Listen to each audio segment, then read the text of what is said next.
Muchísimas gracias a todos y todas por su presencia el día de hoy. Me alegra poder ver tantas caras conocidas, amigos, colegas de aquí, de allá, que han venido para esta semana tan importante aquí en Washington. Muchas gracias a todos por su presencia el día de hoy. Agradezco también a los colegas de las organizaciones que han llegado esta semana a Washington, que nos van a acompañar más tarde en el panel con sociedad civil, pero yo quiero hacer un agradecimiento especial a algunos colegas, representantes estatales que están el día de hoy aquí. Y quiero hacer ese agradecimiento especial porque, como todos saben, esta semana es quizás la más ocupada semana en Washington de todo el año, y estos colegas que debían estar trabajando alrededor de la Asamblea General de la OEA decidieron venir acá y acompañarnos el día de hoy, ¿no? Estoy hablando del embajador adjunto de la misión de Canadá ante la OEA, François Juanville. ¿Lo dije bien? Muchas gracias por estar aquí el día de hoy. Hablamos también de Tomás Pascual, director de la División de Derechos Humanos de la Cancillería chilena. Tomás, muchas gracias por estar aquí el día de hoy. Y también tendremos, está ya llegando Enrique Roy, que es el Deputy Assistant Secretary del Departamento para la Democracia, Derechos Humanos y Trabajo del Departamento de Estado. Él ha tenido un pequeño inconveniente, pero ya está llegando para acá. Y por supuesto a mis colegas de la mesa, Carolina Jiménez, directora de WOLA, Ramiro Orías, colega mío y también miembro del Comité Jurídico Interamericano, y Mauricio Manfredo Marroquín, que ya de la Alianza para la Libertad de Expresión. Ok, bueno, yo sé que no tengo mucho tiempo, a mí me encanta hablar, pero no hay tiempo y hemos empezado tarde, pero solamente quería compartir un par de ideas con ustedes, ¿no? Primero, decirles que, bueno, reitero, agradezco su presencia el día de hoy. Enrique ya llegó, muchas gracias por tu presencia el día de hoy. Pero sin duda, el tema que nos une, que nos vincula el día de hoy, es muy importante. Estamos hablando de los principios interamericanos para la creación, funcionamiento y suspensión de entidades sin fines de lucro, de ONGs, ¿no? Como todos sabemos, las ONGs somos un actor relevante, somos uno de los, no solo usuarios, sino actores del sistema interamericano, y la realidad de nuestra región nos ha mostrado cómo nuestra realidad o nuestro trabajo se ha visto obstaculizado los últimos años de una manera muy intensa en diferentes países de la región. Entonces, realmente discutir sobre unos principios que, aunque son soft law, vienen de la Organización de Estados Americanos, es un tema muy relevante. Estos principios son un hito en la Organización de Estados Americanos y necesitamos todos juntos pensar en cómo aprovecharlos. Como decía hace un momento, la realidad nos muestra, bueno, una realidad compleja, países donde el espacio cívico, donde el espacio de trabajo de la sociedad civil está cerrado, Cuba, Nicaragua, no tengo que entrar en detalles, otros donde está parcialmente cerrado o en camino a eso, Venezuela, por ahí cada vez más El Salvador, Guatemala. En general, lo que vemos es una sofisticación en las estrategias que usan algunos estados para obstaculizar el trabajo de las organizaciones de la sociedad civil. Y yo hablo, por supuesto, desde ese lado del río, desde la sociedad civil. Por eso la importancia de un ejercicio de este tipo, de una declaración de principios elaborada por un órgano de la propia Organización de Estados Americanos. ¿Qué esperamos ahora? Que este set de principios pueda inspirar realmente la legislación o las legislaciones internas en nuestros países, pero también que se convierta en un instrumento de demanda y lucha desde las organizaciones de sociedad civil. Solo para terminar, todos sabemos que el valor o el peso o la obligatoriedad de estas normas es, digamos, soft law, un poco diferente a lo que sería un tratado de derechos humanos, por ejemplo. Sin embargo, la OEA tiene la posibilidad de darle un peso aún mayor aprobándolo como o aprobando estos principios como una resolución en el marco de una asamblea general. Esto ha ocurrido en otras ocasiones con otros principios elaborados por el Comité Jurídico Interamericano y nos planteamos por qué no puede pasar con estos principios también. Bueno, sin más, nuevamente gracias. Le doy la palabra a mi colega directora de WOLA, Carolina Jiménez. Muchas gracias, Katia, y también agradecerle su presencia porque es realmente súper rico poder encontrarnos con unos cuantos amigos y amigas a quienes no teníamos oportunidad en los últimos años. Katia dijo algo muy importante y yo voy a retomar, ¿no? O más que decir, nombró países que nos preocupan abiertamente, ¿no? Y la lista es larga, ¿no? Podemos hablar de, obviamente, tal vez los casos más extremos usualmente, ¿no? Cuba y Nicaragua en términos de cierre de espacio cívico, pero Nicaragua, Cuba, sí, pero Guatemala, El Salvador, Venezuela, Perú, hasta alguna medida, en algunos casos, México. E insisto, si agregamos países, la lista continúa. ¿Qué quiere decir esto? Que usualmente en nuestro trabajo, en el trabajo de la sociedad civil nacional, cada grupo, ¿no?, de la sociedad civil, cada asociación, cada grupo de derechos humanos, cada colectivo, etcétera, se enfoca en su país, lo cual es completamente natural y razonable porque trabajan dentro de una jurisdicción específica. Pero cuando uno da una lista de países para referirse a un problema, lo que se muestra es que el problema deja de ser un problema nacional. Y nos enfrentamos entonces a un reto, a un gran desafío regional. Y si de la misma manera en que en cada país, ¿no?, hay grupos, hay una sociedad civil organizada, o a veces se opera desde el exilio, ¿no?, tratando de contrarrestar ese cierre y de buscando aperturas, ¿no?, y grietas para poder hacer el trabajo que tienen que hacer, desde la misma manera en que hay esa respuesta a nivel nacional, cuando el problema deje de ser un problema exclusivamente de un país y se vuelve un problema regional, la respuesta también tendría que ser regional. Y en esto somos lentos, ¿no? O sea, el cambio climático no empezó en los 90, ¿verdad? Pero fue cuando el mundo decidió más o menos organizarse, porque nos dimos cuenta porque no era un problema nacional. La migración no empezó tampoco en los 90, ¿no?, que fue cuando se pudo finalmente, ¿no?, aprobar un tratado en la ONU sobre la materia. Y así, con muchos otros temas que dejan de ser problemas específicos de un país o dos y pasan a ser problemas regionales, lamentablemente nuestra respuesta tiende a ser lenta, ¿no? Y es por esto que, pues sí, estamos viendo que comenzamos por unos principios que ojalá y algún día pueden ser más que soft law, pero la importancia radica en eso, ¿no? En entender que desgraciadamente las amenazas al trabajo indispensable y fundamental que hace la sociedad en cada país han dejado desde hace ya un buen tiempo de ser un problema exclusivo de cada jurisdicción y han pasado a ser un problema regional. Entonces, me permito leerlo porque no nos vamos a acordar el nombre rápidamente, la Declaración de Principios Interamericanos sobre Creación, Funcionamiento y Disolución de Entidades Civiles sin fines de lucro. De ahora en adelante, la declaración es justamente eso, ¿no? La búsqueda de una respuesta regional a un gran desafío que viven las Américas en materia de cierre del espacio cívico y de violaciones constantes a un derecho tremendamente importante para el trabajo que todos ustedes hacen y que todos nosotros hacemos, que es el de poder asociarnos sin fines de lucro para defender derechos humanos, para crear grupos de pensamiento, para hacer sindicatos, etc. O sea, el derecho a la asociación está consagrado en básicamente todos los tratados internacionales e interamericanos de derechos humanos, pero sabemos que es uno de los derechos que más incomoda al poder, porque implica que grupos de ciudadanos y ciudadanas puedan juntarse y unir esfuerzos, ¿no?, para trabajar temas en específico. Entonces, bienvenido que existan estas declaraciones, estos principios, porque son al menos ese inicio necesario de una aproximación regional a un problema que ha dejado de ser de uno o dos países específicos.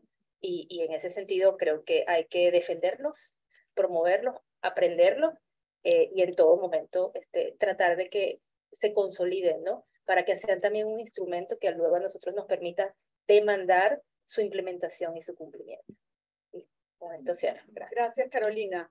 Ahora vamos a presentar un video de 4 minutos, me parece que está listo, no sé si está listo Karen, de Joel Hernández, comisionado, miembro de la Comisión Interamericana de Derechos Humanos y relator a cargo de la Relatoría para Defensores y Defensoras de Derechos Humanos y Operadores de Justicia. A Joel le hubiera gustado mucho estar acá, pero por un tema de último minuto no pudo llegar y nos ha mandado este videito muy corto. Así que...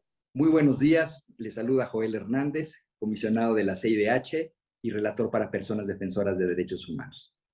Me es muy grato participar en nombre de la Comisión en este evento paralelo de la Asamblea General de la OEA para hablar sobre la Declaración de Principios Interamericanos sobre creación, funcionamiento, financiamiento y disolución de entidades civiles sin fines de lucro, adoptada recientemente por el Comité Jurídico Interamericano.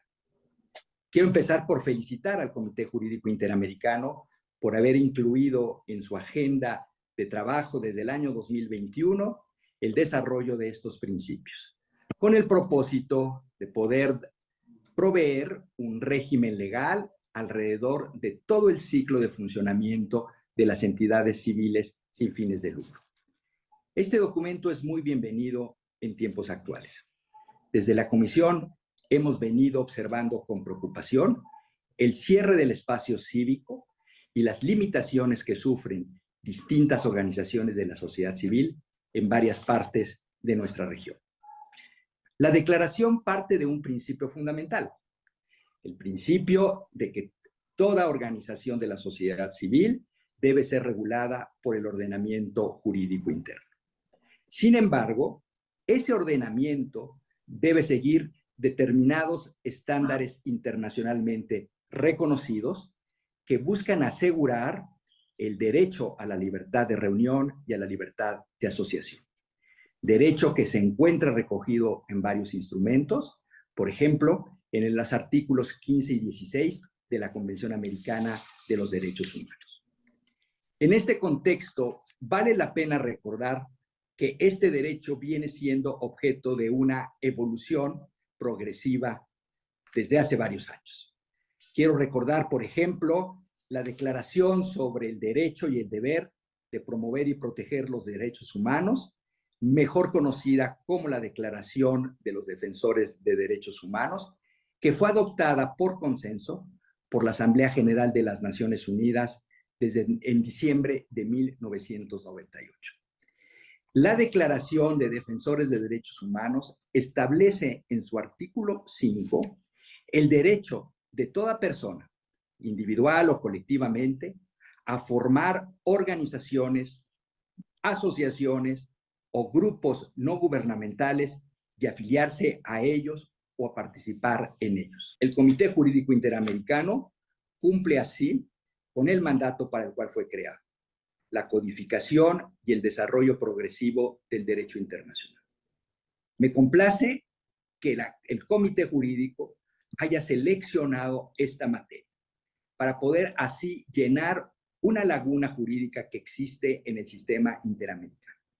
Otras regiones, la Unión Europea, el Consejo de Europa, han avanzado en el desarrollo de principios para el funcionamiento de organizaciones de la sociedad civil. Hoy el Comité Jurídico llena esa laguna con estos principios interamericanos. Pero me complace también que este documento haya sido puesto a consideración del Consejo Permanente y de la Asamblea General de la OEA. Resulta fundamental el debate que pueda haber en los órganos políticos de la OEA para que los Estados miembros consideren el documento y en una etapa posterior lo puedan estar aplicando a nivel nacional. De esta manera será consolidada la opinio juris para que estos principios interamericanos sean plenamente aplicables. Pero en este debate también debe de estar presente las organizaciones internacionales y las organizaciones de la sociedad civil. De manera conjunta, Estado, organismos internacionales y sociedad civil, podemos ir avanzando en el fortalecimiento del régimen para el funcionamiento de las organizaciones o entidades civiles sin fines de lucro. De esta manera, se fortalecerá el régimen jurídico interno y también podemos ver una contribución muy concreta al fortalecimiento de nuestras democracias en la región. Les deseo que tengan un evento muy fructífero. La comisión se reitera a sus órdenes para poder participar en este y otros encuentros con el propósito de la mayor difusión y aplicación de los principios interamericanos. Gracias. Ahora le doy la palabra a nuestro colega Ramiro Orías, quien brevemente va a hacer una explicación o unas reflexiones sobre los principios para de ahí pasar al primer panel. Ramiro, por favor. Gracias, Katia. Quiero empezar agradeciendo a todas las instituciones y organizaciones que patrocinan este evento, a ISENEL, UOLA, Race and Equality, la Alianza para la Libertad de Expresión, la Coalición para la Libertad de Asociación, varias organizaciones nacionales como COPEVIC, Transparencia Electoral, y por supuesto a DPLF, que desde el primer momento que estos principios fueron adoptados, expresaron pues no solamente su apoyo, sino su colaboración para su discusión. Quisiera empezar estas palabras señalando que hoy el fortalecimiento del espacio cívico, Carolina, constituye una preocupación regional, una preocupación hemisférica que ha correspondido al interés de los órganos más altos del sistema interamericano. De hecho, la Asamblea General de la OEA, del año 2021, aprobó la resolución sobre promoción y protección de derechos humanos, que exhortaba a los estados a proteger el derecho de todas las personas a la asociación y a la reunión pacífica y que adopten todas las medidas necesarias a nivel nacional para asegurar que cualquier restricción a su ejercicio sea conforme a las obligaciones internacionales. Una exhortación similar también se adoptó el año 2022 en el marco de la Cumbre de las Américas. Es así que bajo este mandato, el Comité Jurídico Interamericano, el año 2021, aprobó para su inclusión en su agenda de trabajo el tema del desarrollo de principios interamericanos sobre el régimen legal aplicable a las entidades civiles y sin fines de lucro, con el objetivo de sistematizar estándares interamericanos y buenas prácticas sobre el régimen legal de creación, funcionamiento, financiamiento y disolución de entidades civiles y fines de lucro en los países miembros de la OEA. Luego, en las sucesiones del mayo de 2022, se aprobó un informe regional que incluye un estudio exhaustivo y del comparativo de la legislación en relación al ciclo de vida, es decir, el nacimiento, el funcionamiento, el crecimiento y la disolución de las organizaciones de la sociedad civil, que incluyó una muestra, un universo, no voy a decir comprensivo, sino total de 35 países de la región, donde se identificaron diversas cuestiones.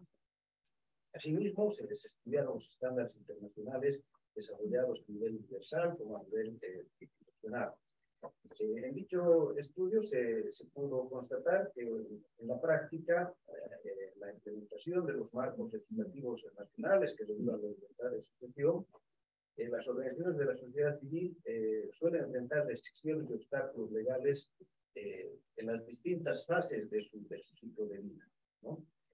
Se concluyó que si bien los estados de la región han adoptado diferentes modelos, hay unos tres modelos, unos basados en el derecho civil, otros basados en el common law, principalmente los países del Caribe, Estados Unidos, Canadá, y un creciente modelo basado en normas del derecho administrativo, donde las facultades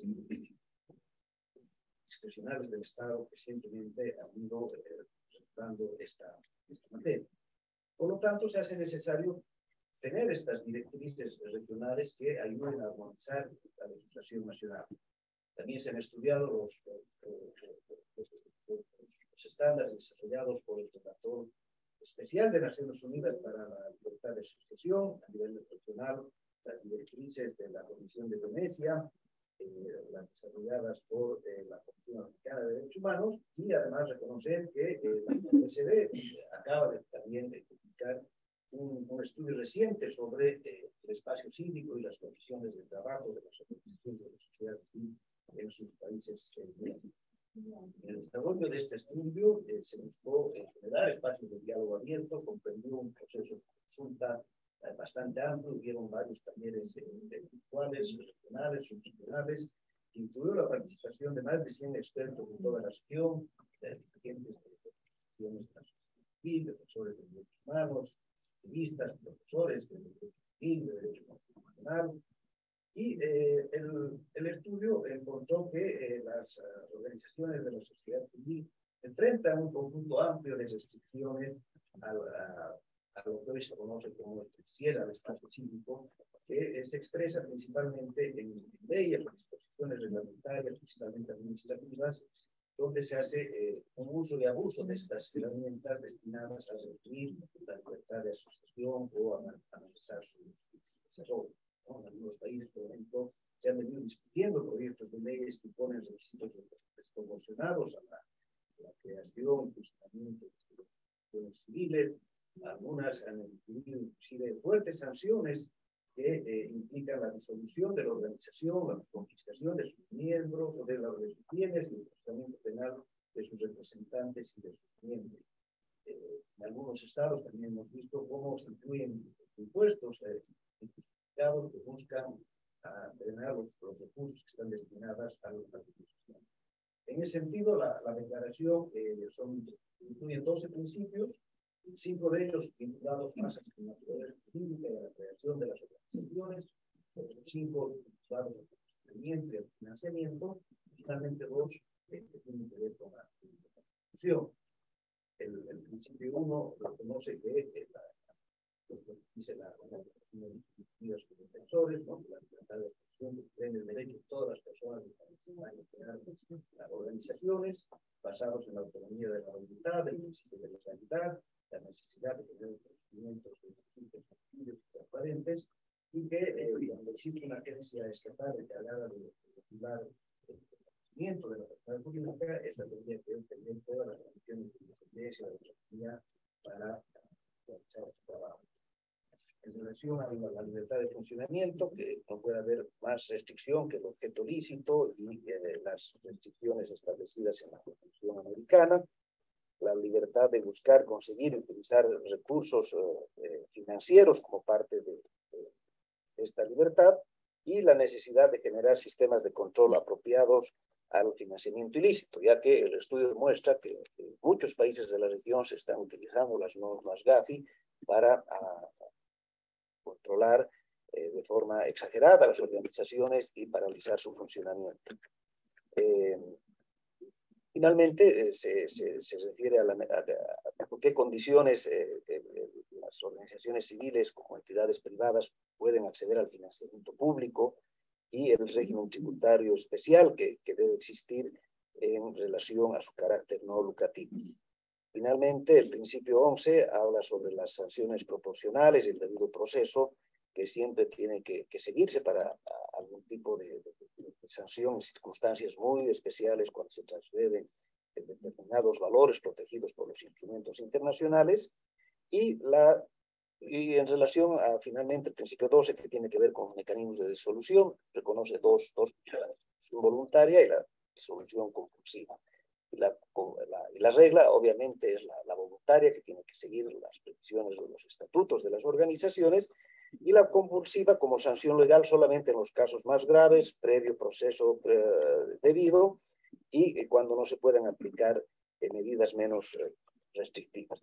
De esta manera, el Comité Jurídico Interamericano ha desarrollado un proceso de sistematización de toda la jurisprudencia, de los convenios, de los estándares aplicables, ha estudiado las buenas prácticas de los marcos legales nacionales, y con estos principios crea lo que podríamos decir un estándar mínimo que pone a disposición de los estados para que puedan mejorar sus legislaciones, pero también pone a disposición de la sociedad civil para que puedan monitorear, abogar reformas democráticas de estos instrumentos legales, porque definitivamente el marco legal nacional no tiene que ser un instrumento normativo para impedir el trabajo, para restringir el trabajo, sino para promover, fortalecer el trabajo de la sociedad civil. En ese sentido, creemos propicio que en el marco de la Asamblea General de Estados de los Estados Americanos, tanto la sociedad civil como los estados puedan discutir estas normas de soft law que propone el Comité Jurídico al Sistema Interamericano y eventualmente puedan ser debatidas por los órganos políticos de la organización y en algún momento la propia Asamblea adoptar como parte del patrimonio jurídico norteamericano, interamericano, como en su momento lo hizo, por ejemplo, con la ley de acceso, con la ley modelo de acceso a la información pública, los principios interamericanos sobre protección de datos, y en ese sentido el Comité sigue esta senda de contribuir al desarrollo progresivo del derecho interamericano. Así que con eso quiero pasar la palabra al primer panel, que va a estar moderado por Claudia Guadamus, del Instituto para el Derecho No Lucrativo, ahí en él, y vamos a invitar a los representantes de los estados de Canadá, Chile y los Estados Unidos que pasen a la testera. Muchas gracias. Hola. Buenas tardes. Muchísimas gracias, Ramiro, por la introducción. Y permítanme ahora darle la bienvenida a los miembros de nuestro distinguido panel que ahora nos acompañan y que nos han brindado un poco de su tiempo para conversar con nosotros esta tarde. Quiero presentarles al señor François Juvenil, espero haberlo dicho bien, representante de la Embajada de Canadá ante la OEA. También están con nosotros el señor Tomás Pascual, director de Derechos Humanos de la Cancillería de Chile ante la OEA, y nos acompaña también el señor Enrique Roy, subsecretario de Estado Adjunto para Democracia y Derechos Humanos y Derecho Laboral en Estados Unidos. Muchísimas gracias, señores, por acompañarnos la tarde de hoy. Nuevamente bienvenidos y les agradecemos la oportunidad de que nos puedan compartir sus perspectivas sobre este tema de tanta relevancia para las organizaciones de sociedad civil en la región, como lo es el progresivo deterioro y cierre del espacio cívico en la región. Y en este contexto nos interesaría muchísimo saber qué podríamos hacer desde sociedad civil, qué recomendaciones tendrían ustedes para sociedad civil, de manera que se pueda lograr la inclusión del tema en la agenda hemisférica y tomar así medidas concretas para promover o adoptar el uso de los principios aquí presentados, de manera que no solamente se redacte legislación que garantice el ejercicio del derecho a asociarse, sino que además los funcionarios públicos que son responsables de implementar las normas también realizan la implementación de las normas en concordancia con los estándares internacionales.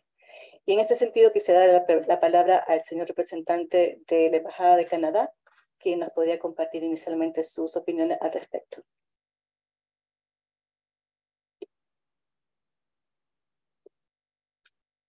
Ok, ¿me escuchan? Bueno, creo que soy el solo en esa mesa que va a pedir su paciencia y permitirme de hablar en inglés.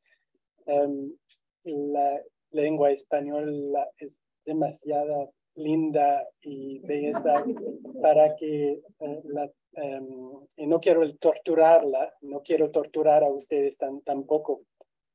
So if you will allow me, Madam Chair, I will I will speak in English. I can speak in French also. If there's, no, okay. In francés, no. So thank you very much for the question. Thank you for the Due Process of Law Foundation for having brought us together today. And I don't so much come here with a commentary on the principles. I really do come with a message of support from Canada for the work that you all do, for the importance of these principles, and for the need for all of you to continue pushing us, and actually pushing me and governments such as Canada's government to continue providing support to civil society organizations. I think civil society organizations play a crucial role, and I have to say that this is the same message that we conveyed to participants in the dialogue with representatives of civil society this morning in the context of the General Assembly, which is to say, keep up the good work. We are behind you, and we fully recognize the difficult circumstances and the difficult conditions under which you operate currently. And the issue that brings us here today, I think, is not unique to the Americas. I think it's something that's happening worldwide, but it's certainly something that is so real and so topical in the context of the constant evolution of democratic governance in the Americas, and it's such a relevant topic to be discussing today. Now, so which I think is partly an answer to the question, and what can we do for this issue to remain on the radar? What can we do to make sure that greater support for these principles continues to grow? And I think that would be the first answer, is for civil society organizations to continue pushing and reminding governments, such as my own, of their important role and the, if not legal, then at least moral support that we're able to provide. And I say that, from a Canadian perspective, we are very much committed to continuing to support civil society organizations, and it's actually part and parcel of our international assistance policy. We do have a CSO policy that is part of our international assistance work, and which directs much of our international assistance overseas, channels that assistance through civil society organizations with an explicit goal of supporting civil society organizations and allowing them to grow. Now, this is, I think, part and parcel of our policy of recognizing that the right of civil society organizations to constitute themselves, to operate freely, but also to speak freely. And certainly speaking freely is something that we encourage all of you to continue doing, especially when it comes to reminding us of the need to preserve this very important civic space in the Americas, which has been noted is indeed shrinking. Now, I think there's from my perspective, from where I sit, I think there's very much a lot of momentum already within the Organization of American States and among the member states of the organization for this idea of maybe finding a way to formalize this commitment, this agreement that we have between member states and civil society organizations, certainly in the context of the OAS itself. I think that the principles, provide a good basis for the continued participation of civil society organizations in the work of the OAS. It is so crucial, it is so important, and we so very much support it. So I will leave it at that right now. Thank you. Many thanks. Muchísimas gracias. Ahora quisiéramos escuchar al señor Tomás Pascual sus opiniones al respecto. ¿Cómo podemos desde sociedad civil promover la inclusión de la adopción de los principios dentro de la agenda hemisférica? Bueno, primero que todo, muchas gracias por la invitación. Ando con mi pin de Chile de la política exterior feminista. Somos 3 varones, una dama, pero entendemos que el diálogo de hoy es más amplio y efectivamente tiene los equilibrios de género que corresponde. Dicho eso, Chile tiene una legislación del año 2011-2012 bien interesante en materia de regulación y fomento de las organizaciones de la sociedad civil con un engagement en los asuntos públicos. Cada una de las reparticiones públicas en Chile tiene un consejo de la sociedad civil, ¿no? a partir del cual la autoridad da cuenta en reuniones, no quiero cometer algún error, pero en reuniones periódicas, en las que he participado, de hecho, en las distintas instituciones en las que me ha tocado desempeñarme, para dar cuenta de proyectos y escuchar asimismo la voz de la sociedad civil. Creo yo, coincidentemente, los principios tienen varios elementos que la ley ya incorpora, ¿no? La necesidad de un registro que esté descentralizado del Ejecutivo necesariamente, aun cuando aquí está en el Servicio de Registro Civil e Identificación, es la entidad registral en Chile la que resguarda el registro de personas jurídicas sin fines de lucro. Tal como decía Ramiro, la orientación de la regulación está diseñada con base en las disposiciones del Código Civil de Andrés Bello, de una tradición continental, y la disolución requiere necesariamente una sentencia judicial a instancias del Ministerio de Justicia, llevada por la Procuraduría Fiscal, el Consejo de Defensa del Estado. Por lo tanto, hay un resguardo respecto de la forma en que, pensemos, ¿no?, en un escenario no ideal, el día de mañana efectivamente se puedan cerrar el espacio cívico. Necesariamente esto transita por distintos poderes autónomos. El Consejo de Defensa del Estado tiene cierta autonomía en el ejercicio de la acción, está el Ministerio de Justicia, pero finalmente la decisión recae en el Poder Judicial.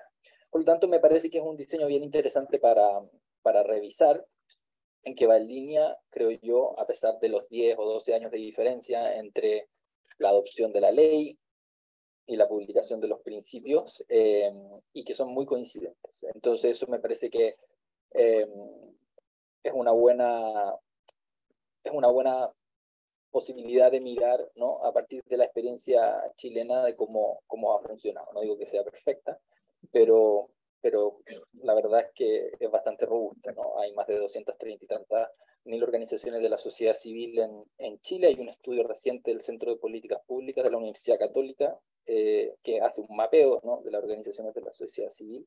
En su mayoría son organizaciones comunitarias, ¿no?, de juntas de vecinos o organizaciones más bien de base, y hay una institucionalidad bien robusta que transita en distintas instituciones. Dicho eso, y respondiendo a la pregunta, creo que la necesidad de llevar estos principios a un impacto mayor a nivel hemisférico, pero sobre todo a nivel local, es decir, que a nivel local tenga una baja normativa o reglamentaria, pasa primero por dar cuenta de aquellos lugares donde esto ha funcionado relativamente bien, o sea, para eventualmente eliminar cualquier tipo de temores que puedan suscitarse. Que eso no genera necesariamente un problema en el ejercicio de la función pública, como muchas veces pudiera pensarse cuando uno ejerce la función pública. Evidentemente la relación con la sociedad civil tiene las diferencias a partir de las pretensiones que cada uno busca, ¿no? Y en ese sentido creo que el ejercicio de transparencia finalmente termina legitimando las decisiones públicas que permiten inclusive, ¿no?, darle mayores posibilidades de éxito a esas políticas. Y por lo tanto, un esfuerzo importante en poder transmitir estas experiencias positivas que pueden ser relevadas de la región, que entroncan con los principios, puede ser un buen primer elemento. Hay otros elementos. Hay una resolución en el Consejo de Derechos Humanos de Naciones Unidas, que de hecho se va a adoptar en el 53 Consejo, que se inició ayer o antes de ayer, del cual Chile es parte del core group, y que dice relación justamente con la ampliación del espacio cívico, ¿no? Una resolución adoptada en 2018, el 2019, después renovada en 2021 a propósito de la pandemia.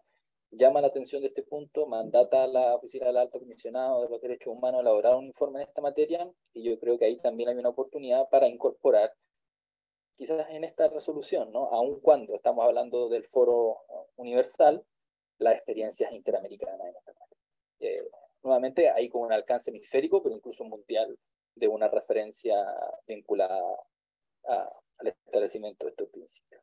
Y quizás por último, litigio estratégico. Esto no lo decía decir yo, quizás que defiendo al Estado de Chile, pero nosotros defendemos derechos humanos al final del día, ¿no? Y por lo tanto una defensa con perspectiva de derechos humanos no tiene que temerle a ninguna posibilidad de avanzar en ese sentido. Y creemos que efectivamente la incorporación de los principios en el litigio a nivel interno, ¿no?, en sede doméstica, como principio, orientadores o como lo que fuere, ¿no? El desarrollo de estándares interamericanos a partir de los órganos de derechos humanos, los que tenemos más cerca, la CIDH, a partir de sus informes temáticos, informes países, mecanismos de seguimiento, monitoreo, ¿no? Puedan incorporar ahí los principios, y finalmente en el sistema de peticiones y casos, que quién sabe, ¿no? Con una decisión de la Corte Interamericana que efectivamente es jurídicamente vinculante para el cumplimiento de esa sentencia, en la incorporación de los principios puede ser un mecanismo interesante para que estos empiecen a ganar espacio. Esas tres ideas. Muchísimas gracias por sus comentarios, señor Enrique Roy. Me gustaría escuchar sus apreciaciones sobre cómo desde sociedad civil podemos promover la discusión de los principios dentro de los órganos políticos de la OEA para que sea adoptada dentro de la agenda de país. Good afternoon, everybody. So I'm going to follow in the footsteps of my Canadian colleague here and also speak in English because my remarks are also in English. And so I'm going to subject you to these prepared remarks because I don't want all this work to go to waste, but also I think it lays out how we, the United States, are viewing this issue of closing civic space and the particular challenges that are being faced by organizations across this hemisphere. I think you're all well versed to know that civil society organizations play an important role, vital role in our democratic societies. Charitable groups offer services and humanitarian assistance that governments at times will or cannot provide. Research groups document, analyze issues affecting society, such as the lack of environmental quality or equitable healthcare. Labor unions help ensure safe conditions and adequate compensation for workers and combat trafficking.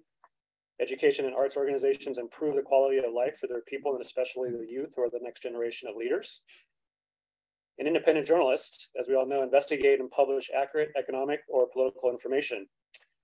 Their work increases accountability and draws attention to human rights abuses and corruption in both the public and private sectors.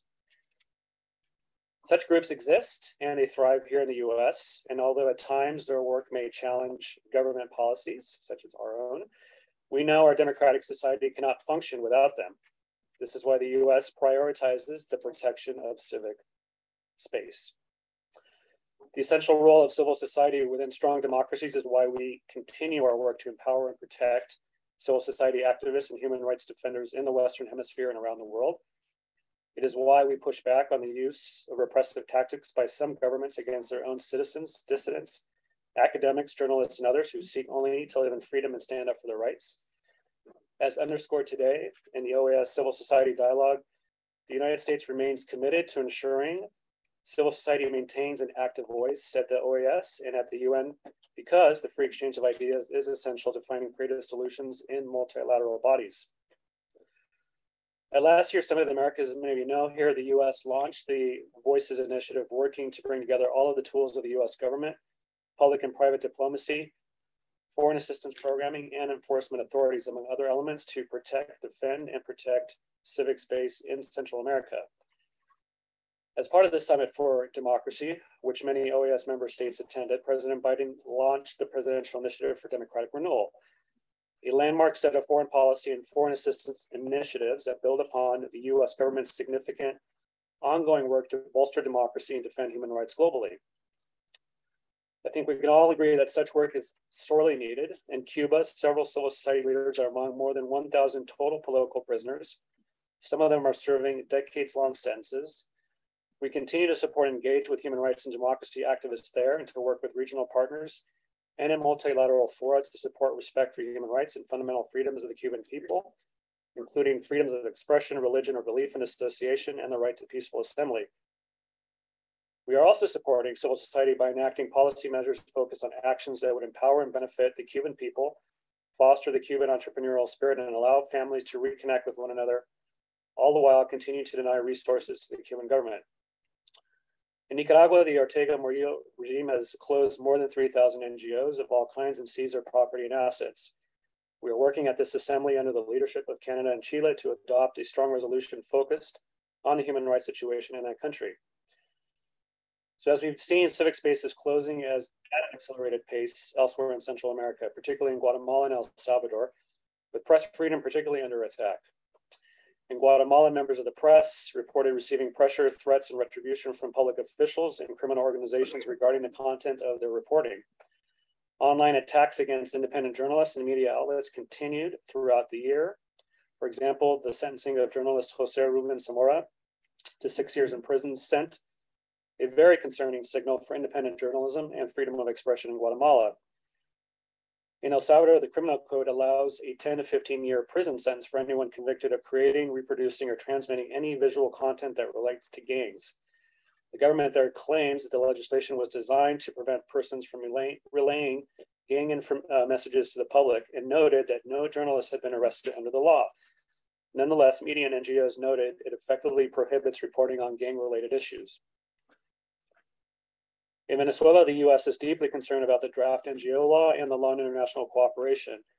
These laws would affect NGOs' ability to receive the international funding that helps them survive financially and criminalize their work. The draft laws are having a chilling effect on human rights organizations as well as independent media outlets that fear the consequences of publishing anything critical of the government. This is a tactic we're seeing as part of the authoritarian playbook around the world. So all these are concerning trends. Respecting civil society is not just a nice thing for governments to do. Governments that listen to their people are stronger, resilient, and more stable. They are better neighbors and trading partners. And people who feel free and safe and have education and economic opportunities in their countries stay and contribute to them rather than undertaking life-threatening journeys in desperate search of something better. On the other hand, closing up civic space is a driver of poverty, insecurity, and irregular migration, a crisis that affects all of us. And as President Biden has said, we are currently at an inflection point when it comes to the future of democracy, both within the United States and globally. We who believe in democratic governance and adherence to the rule of law driven by principles of transparency and accountability must continue to push back against authoritarianism. Democratic governments recognize that civil society plays a crucial role in holding governments accountable. And this recognition is part of the U.S. long-term strategy to address migration, which forms part of the root causes strategy. Democracy in the hemisphere must redouble efforts to keep civic space open and to understand that the work of civil society improves lives throughout the entire region. The Declaration of Inter-American Principles on Creation, Functioning, Financing, and Dissolution of NGOs can help create standards and best practices for governments and civil society to coexist and thrive. And the United States wholeheartedly supports this effort. As chair of the OAS Committee on Civil Society and Summit of the Americas activities, we have placed this declaration on the OAS agenda for support from member states. And from our end, we continue to commend the resilience and courage of civil society organizations operating in closing spaces or outside of closed space. Thank you. Many thanks. Tenemos espacio para dar lugar a preguntas del público. Continúo preguntando. ¿Puedo hacer una segunda ronda de preguntas? Magnífico. Muchísimas gracias a los tres colegas por sus comentarios y sus apreciaciones sobre el tema. Y quería destacar algunas ideas que surgían mientras ustedes compartían sus opiniones. Uno, sociedad civil, de hecho, viene haciendo un gran trabajo, tratando de acercarse a las entidades de gobierno para poder compartir buenas prácticas y buenos modelos de regulación como la de Chile, que especialmente las revisamos cuando elaborábamos junto al señor Ramiro Orías el documento que sustenta la elaboración de los principios. Y evidentemente nosotros mencionamos mucho el caso de Chile como un buen ejemplo a seguir, pero no es suficiente. Estamos cortos de ideas ya.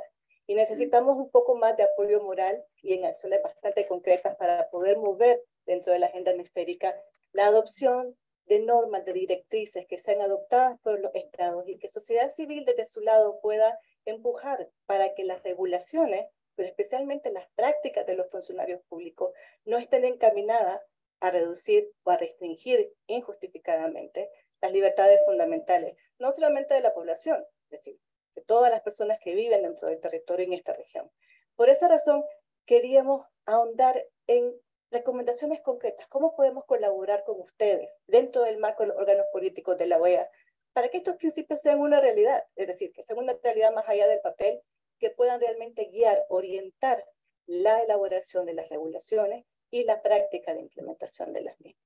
Solo un pequeño comentario, una pequeña nota. La semana pasada tuve la oportunidad de capacitar a funcionarios públicos de uno de los países donde hay una de las peores leyes restrictivas en Centroamérica. Fue notorio cuando presentamos los principios la apertura de los funcionarios de mediano nivel a adoptar los principios. Sin embargo, el temor de que a nivel del ministerio o a nivel del gobierno más alto no se pueden seguir directrices contrarias a lo que ellos mismos están recibiendo por parte de las autoridades, como cerrar, cancelar o restringir el trabajo de las organizaciones. Si esa es la realidad de los funcionarios, ¿cómo podemos nosotros colaborar con la OEA para ir persuadiendo a estos gobiernos a que estas normas no sean elaboradas en contraposición con los estándares internacionales? Quien se siente en la libertad de hacer el comentario de representación. So thank you for the question. I would simply point out that, and just to pick up on something that I was mentioning earlier, is that there's, I think, already quite a bit of support within the OAS for this kind of work. And as my colleague from the United States and also from Chile have pointed out, you have at this table 3 strong allies that I think you can rely on to push this work forward. And my U.S. colleague has already pointed out that this issue is already being looked at in the context of the Committee on Civil Society Participation in OAS institutions. So there is work going on. And I would also mention that civil society organizations have a very strong ally, and I actually won't speak for them, but I believe it is the case, a very strong ally in the Inter-American Commission on Human Rights. Now, I think the question of the situation in Nicaragua, as was pointed out by a number of people already, which is really alarming. Over 3,000 organizations having had their legal status canceled in recent years is something that was partly brought to the attention of the membership by the very meticulous, deliberate reporting of the Commission. And so this is a very important mechanism by which the issue of the challenges faced by civil society organizations throughout the hemisphere can be brought to the attention of member states. So in terms of identifying the partners that we can work we can all work with, I think those are I think a key sort of una pista de solución. I don't know how you say that in English. Una pista de solución. Eso. Yeah, I would leave it at that. Muchísimas gracias, esperanzador. ¿Tengo 1 minuto o 2? Ya, terminamos. Lo siento. ¿Me dan a nadie? ¿No le vamos a dar? ¿Sí? ¿Dicen que sí? Ok, por favor. Perfecto. Gracias. Yo tengo 30 segundos. Creo que hay una posibilidad muy concreta de que los estados instemos a otros estados desde la sociedad civil a que efectivamente incorporen. Desafortunadamente en el sistema interamericano no tenemos esta herramienta, pero en el sistema universal está el examen periódico universal, en donde los estados hacemos recomendaciones a los países en particular. Y es perfectamente posible que las organizaciones de la sociedad civil, como ya lo hacen, se acerquen a los estados y en definitiva hagan presente que hay una oportunidad para que ese estado adopte, recoja, integre estos principios, ¿no? Y eso no solamente a los estados del hemisferio, a cualquier estado que participa del examen periódico universal. Creo yo ahí hay un elemento muy concreto que podría contribuir a ir incorporando estos principios. Muchísimas gracias, señor Roy.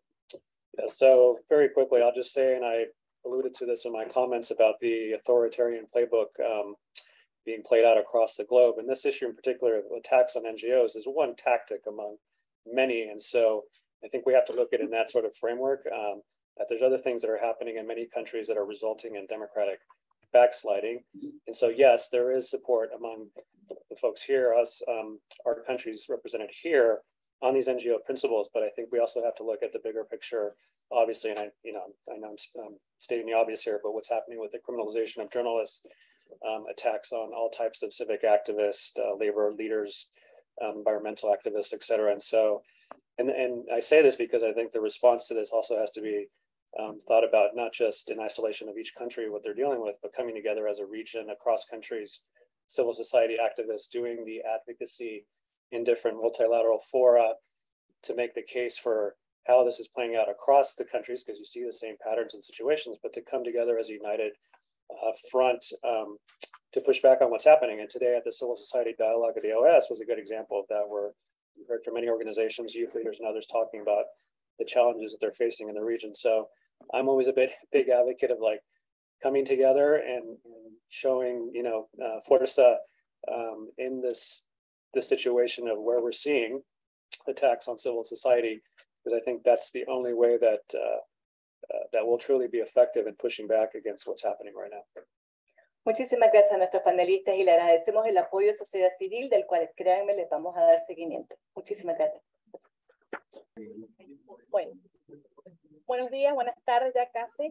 Mi nombre es Beatriz Borges del Centro Justicia y Paz y bueno, tengo el privilegio de poder estar moderando este panel gracias a las organizaciones que plantean esta oportunidad de discutir, de vernos en el marco de la Asamblea General de la OEA y hablar sobre el cierre del espacio cívico, no solamente a partir de la reflexión de los principios interamericanos, sino también desde las propias realidades nacionales, ¿no? Y cómo a través de estos principios podemos dar esa reflexión de lo que cada país y cada organización o movimiento está viviendo en una realidad que es compleja, que, bueno, como vemos, está extendido esta situación del espacio cívico y que, pues, no nos impresiona ver quizás los patrones, cómo se copian situaciones, porque además la receta de la represión y la criminalización lamentablemente también se aprende. Y, bueno, desde allí la importancia de tener esta mirada regional, de encontrar estas situaciones comunes, pero también estas opciones positivas y propuestas que nos permitan fortalecer nuestras capacidades de exigir, de demandar los derechos de asociación y libertades, y que además también centre o meta en la conversación la respuesta a los sistemas de protección. Para eso tenemos un panel de lujo que nos va a ayudar a ver las experiencias de países como El Salvador, Guatemala, Venezuela, Nicaragua, y que justamente trae esa mirada cercana de lo que está viviendo la sociedad civil, el movimiento de derechos humanos en estos contextos. Entonces, sin más comentarios, le vamos a dar el espacio. Bueno, contamos con Leonor Arteaga de PLF, con Manfredo Marroquín de la Alianza Regional para la Libertad de Expresión, también con Ronnie Boquier desde Venezuela, que lo tenemos conectado, de COFAVIC, y bueno, con José Antonio Peraza, también activista nicaragüense de Transparencia Internacional, que bueno, nos van a ilustrar sobre esta reflexión, que esperemos que también sea parte de la discusión que podamos dar al cerrar el panel, que luego nos acompañará nuestro querido Carlos Quesada, justamente para poder conversar y pensar esto en voz alta. Sin más preámbulo, entonces le doy la palabra a Leonor. Leonor, te escuchamos. Muchas gracias, Vivi. Un saludo a todos y todas.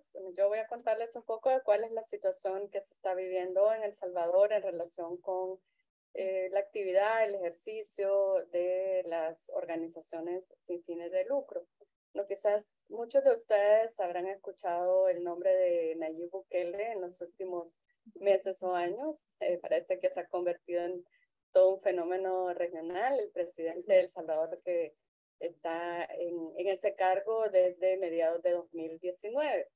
Bueno, por un lado ha sido muy conocido, ¿no?, en la región, que es un país que está haciéndole frente al fenómeno delictivo de las pandillas, bueno, entre otros, digamos, atributos, ¿no?, que se ha autoagenciado el presidente.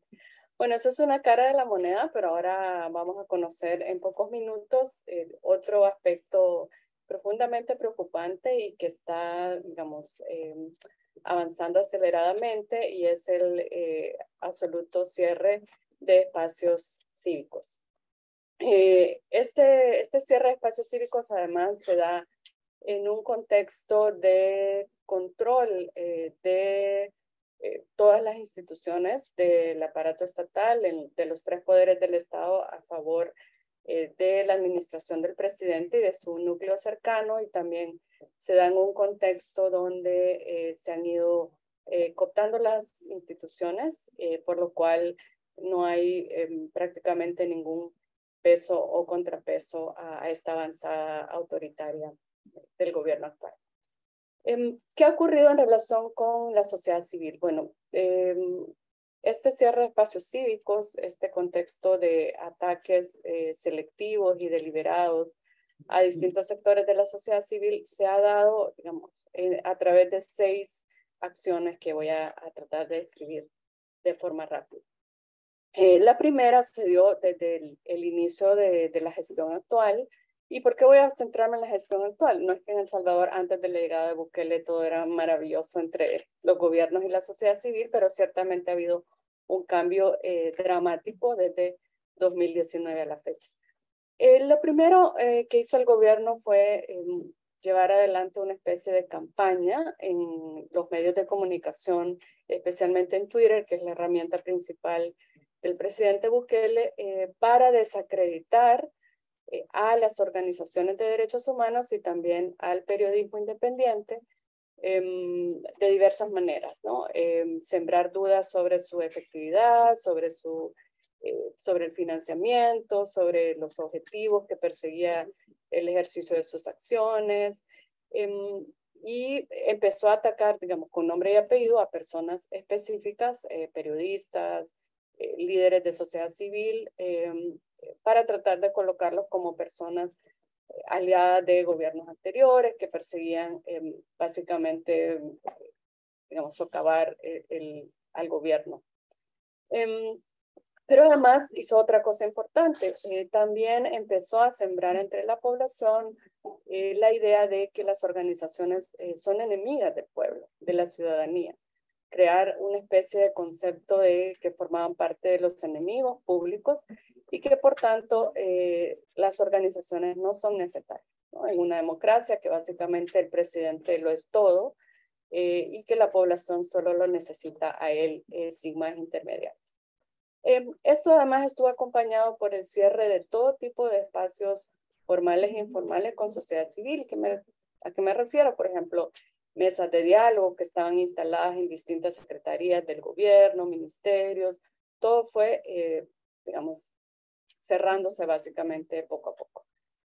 La segunda acción fue desde el Congreso, un Congreso también dominado por el partido oficialista, unos meses después que iniciara el gobierno del presidente Bukele, hubo elecciones y estas fueron de Congreso y fueron ganadas por el oficialismo. Entonces, este Congreso, ya controlado por el gobierno, inició una investigación de un grupo de organizaciones de sociedad civil que habían recibido fondos estatales en años anteriores, bajo la idea de que estas eran corruptas y que esos fondos se habían usado bueno, para distintas acciones ilícitas, y como parte de estas investigaciones además realizó allanamientos ilegales en algunas de estas organizaciones y les abrió procesos penales por malversación de fondos. Incluso creó una comisión del Congreso para esta acción. Lo tercero fue llevar adelante una vigilancia selectiva y legal usando la herramienta que ya sabemos, Pegasus. Se descubrió que 35 líderes y lideresas de organizaciones y periodistas estaban siendo espiados por el gobierno usando esta herramienta, y a su vez eran todos o todas ellas eran personas que habían sido críticas al gobierno o que estaban llevando adelante distintas investigaciones relacionadas con actos de corrupción del gobierno. Lo cuarto fue el intento de aprobar una ley de ONGs que se conoció como Ley de Agentes Extranjeros. Esta no ha sido aprobada, ahora cuento un poco por qué, pero sí era una ley, digamos, voraz, que había tomado ya elementos que estaban contenidos en las leyes de Nicaragua, Venezuela, pero esta era aún, digamos, más atroz. Esta ley prevía la creación de una institucionalidad y de un registro que se llamaba Registro de Agentes Extranjeros, e implicaba que Toda ONG y todo donante debía inscribirse como agente extranjero a través de este registro, y una vez inscrita no iba a poder participar en ninguna actividad política. Eso era literalmente lo que decía la ley: ninguna actividad política que alterara el orden público o pusiera en riesgo o amenazara la seguridad nacional o la estabilidad social y política del país. Como sabemos, esos son términos que se han usado a lo largo de la región, bueno, de manera muy arbitraria, y que daba pie a cualquier cosa. Y si estas condiciones no se cumplían, habían sanciones muy elevadas, con multas de miles de dólares e incluso cargos criminales, es decir, prisión. Cuando se anunció esta ley, hubo una importante reacción de la comunidad internacional y también de las propias organizaciones.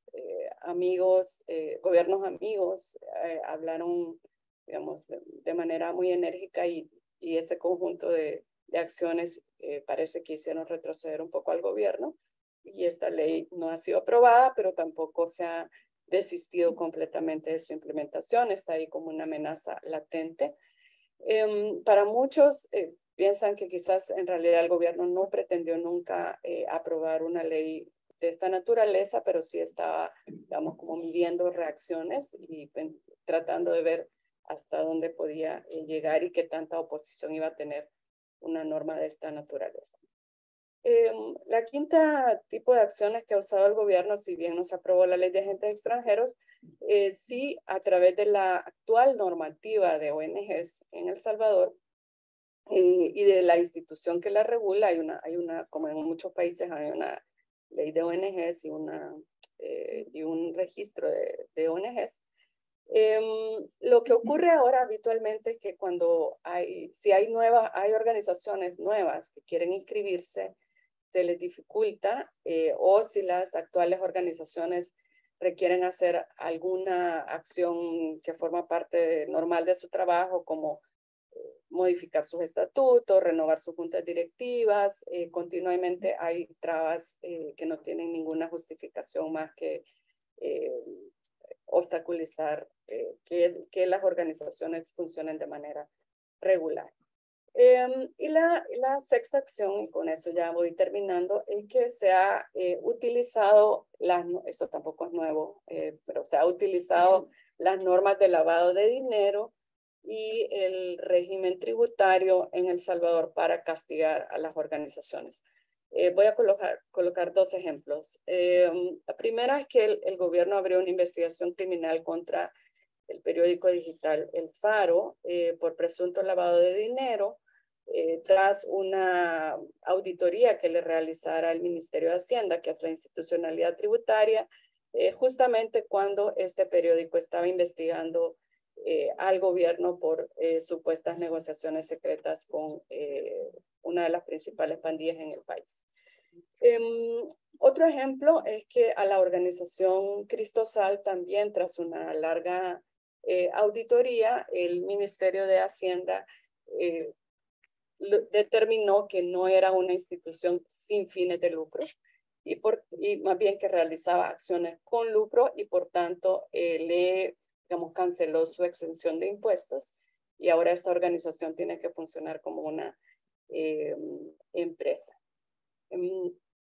Finalmente, todo esto que les he contado, en algunos momentos se ha dado de manera sutil, pero en otros se ha dado, digamos, a la luz del día. El propio presidente en sus cuentas oficiales de las redes sociales está permanentemente enfrentando a las organizaciones y incluso jactándose de ser quien lidera esta especie de política de ataques. Quiero decir que es muy importante ponerle atención a El Salvador, porque sus efectos ya vemos que incluso están trascendiendo fronteras. Es momento que la OEA pudiera realizar una investigación sobre todos estos elementos que les he contado, digamos, como juntar todos los puntitos y hacer ver que esto se trata no de acciones aisladas, sino de una verdadera política que está absolutamente yendo en contra de los principios que estamos discutiendo esta mañana. Muchísimas gracias, Leonor. Y pues en efecto, esta visión de los patrones ha sido la cuenta reflejada en nuestro propio contexto y también cumplimos todos los que nombraste, ¿no? Y creo que esta reflexión que dábamos entre varias organizaciones también venezolanas, civiles, de paz, sobre cuando estábamos trabajando con los principios, es justamente cómo estas normativas internacionales tienen que identificar estos patrones y cómo enfrentarlos, ¿no? Y creo que Guatemala puede también ser como un ejemplo en términos bueno, qué está haciendo la sociedad civil y cómo están viviendo también estos patrones de cierre espacio cívico y el movimiento de derechos humanos en Guatemala. Te escuchamos, Manfredo, y bienvenido. Muchas gracias. Bueno, el caso de Guatemala, a diferencia de Nicaragua, El Salvador, que tienen rostro, digamos, está Bukele, está Ortega, es fácil entenderlo, estos dos casos, más fácil digerirlo para la opinión pública, porque dicen, bueno, ahí hay un dictador o alguien con aspiración de dictador. El caso de Guatemala es distinto porque Guatemala siempre ha tenido como un estado corporativo cada vez más mafioso, digamos, cada vez más penetrado por mafias políticas, económicas, del crimen organizado. ¿Y de dónde surge entonces esta agenda restrictiva de espacios cívicos? Surge también de un caso muy sui generis en Guatemala, y es de que tuvimos la presencia de una comisión internacional contra la impunidad auspiciada por Naciones Unidas, demandada por la sociedad civil de Guatemala, que después de muchos años de negociación se logró instalar, pero que los grupos de poder en Guatemala nunca pudieron visualizar el alcance que podía tener el trabajo de esa comisión. Y esa comisión, en pocas palabras, descubrió, o como decimos, puso los trapitos al sol de todas las élites y las mafias políticas de Guatemala a través de investigaciones que después se llevaron a juicio. Bueno, hicieron caer a un presidente, a una vicepresidenta, gabinetes enteros, la mitad del Congreso, tuvo procesos abiertos, militares, empresarios que financiaban por debajo las campañas electorales. Entonces prácticamente desnudó a todas las élites del país. Cuando eso ocurre, estos grupos que no estaban unificados antes, por eso la democracia en Guatemala iba más o menos avanzando, pasito a pasito, pero iba, digamos, no estaba en retroceso. Cuando todos se ven afectados por esto, dicen, bueno, nos tenemos que unir o van a acabar con nosotros. Entonces ahí empieza, primero, el primer tema en la agenda era expulsar a la CICIG. Eso lo lograron muy fácil porque coincidió todo esto con el ascenso de Trump aquí en Estados Unidos, y ellos tenían vínculos muy fuertes con republicanos, y hicieron un lobby con mucha plata que les dio resultados y se quitaron a la CICIG de encima. Estados Unidos le quitó el apoyo político a la CICIG. Después de que era un acuerdo bipartidista, demócratas y republicanos, de apoyar esa comisión que estaba dando grandes resultados. Y como decimos, murió de éxito, porque por haber hecho bien su trabajo, la decapitaron. Entonces, después de que ya lograron deshacerse de la comisión, empezó la agenda interna contra todos aquellos que participaron en la lucha contra la corrupción. Entonces, la primera generación del ataque fue contra los operadores de justicia que hicieron parte de las investigaciones del Ministerio Público, los jueces que les tocó conocer los casos y dictaron sentencia contra personas que eran intocables desde que el país es república, 200 años. Entonces, esto, digamos, se volvió una agenda de venganza de todas las élites, la económica sobre todo, diría yo, que es la más influyente, y empezaron a copar todos los poderes del Estado y sus instituciones para perseguir digamos, a los que ellos identificaban como sus enemigos por haberlos puesto en evidencia con todos los casos de corrupción. Entonces, hoy tenemos aquí un número como de 35 exfiscales y jueces en Washington, ¿no? Exilados, porque han sido perseguidos. Ahora, después siguieron contra los periodistas.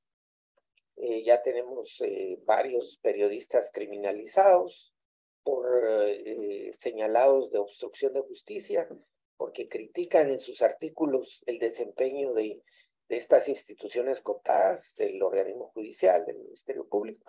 Por cierto, la jefa del Ministerio Público es una de las sancionadas por el gobierno de Estados Unidos como un actor corrupto, y pues, la religió el actual presidente porque está haciendo un excelente trabajo para las mafias que gobiernan ahora el país.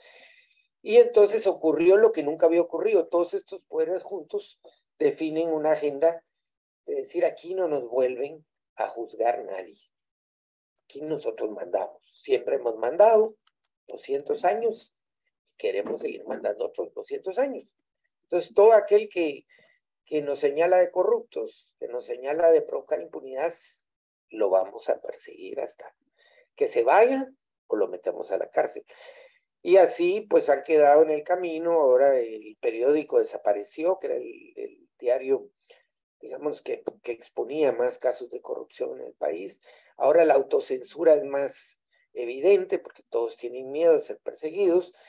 En esa agenda también va una legislación que ya fue aprobada para controlar a las ONGs, a la sociedad civil, que yo creo que hay que llamar la atención aquí porque creo que esto puede estar pasando en otros países. No era solo controlar y limitar más el accionar de las organizaciones de sociedad civil, sino que al mismo tiempo han aprobado una serie de leyes que facilitan el surgimiento y el accionar de otros grupos, por ejemplo, de las iglesias.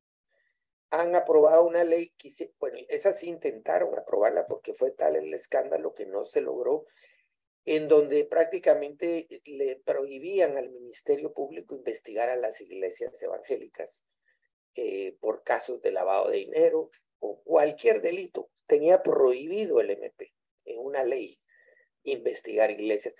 Entonces, lo que sí lograron aprobar es una ley que promueve su aprobación express.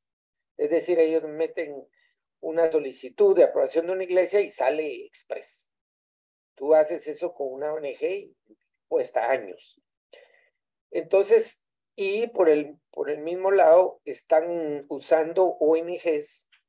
Hay una famosa en Guatemala que se llama Fundación contra el Terrorismo, que es la que se querella en todos los casos contra los operadores de justicia, contra los periodistas, es decir, usando ONGs creadas para atacar y acabar con las ONGs.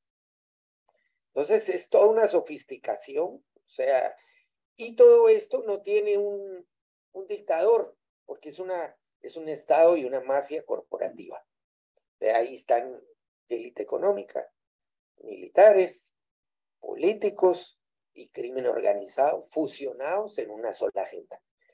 Cosa que no había pasado en Guatemala. O sea, cada quien estaba en su agenda, los empresarios promoviendo inversiones, promoviendo sus negocios, está perfecto.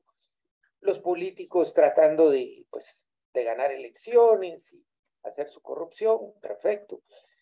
Pero la experiencia de la CICIG los fusionó y los amalgamó en un poder que hoy es el que nos tiene pues en esta situación. Entonces yo quiero llamar la atención que no es solo el cierre de espacios para las ONGs, es que están abriendo también el espacio para que voces que critican y descalifican el trabajo nuestro tengan más auge y que tienen el apoyo directo e indirecto del Estado para hacer ese discurso de odio, discurso contra el trabajo que hacemos.